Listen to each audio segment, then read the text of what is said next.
So today I wanted to have a look at the covers for Caverns of the Snow Witch. Well, the first two covers. This is the original one, and incidentally this is book 9 of the Fighting Fantasy series. And you can see here we have this amazing orc frozen to the ground, and the Snow Witch in the globe there staring up at him, maybe cursing him. And this orc, the expression is just fantastic. The details are amazing. Now this was originally painted in 1984, and it was the first cover, and boy did it catch my imagination when I saw this one, and I was just absolutely fascinated. There's so much detail in there. But interestingly, come 2003 we have Les again commissioned to do another painting.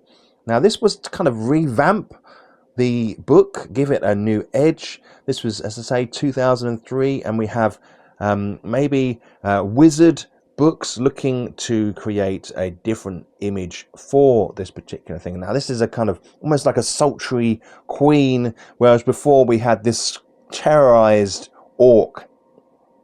Now originally the sketch for the second one, we had this lady, apparently she was wearing a bikini, she was a lot more skin exposed, she had this headdress, that was all taken away, and we have this red dress added in instead. And they also added this wand to the side here, this kind of glowing wand, but we still have the skulls in the background like we do in the original book. Now I didn't know that he'd done both of these, and when I looked into Les Edwards I was shocked. He has done so much artwork that if you're interested in this hobby, or you like Warhammer or Fighting Fantasy, that it just exists there, and it's part of the legend of these books. And he did Warhammer, White Dwarf covers. He's famous for doing The Lost and the Damned, the Chaos companion book for Warhammer, and this image of Nurgle. Just so much of his work is kind of overlooked. He is a great artist, and you can see it in the Caverns of the Snow Witch covers that we have these two examples here.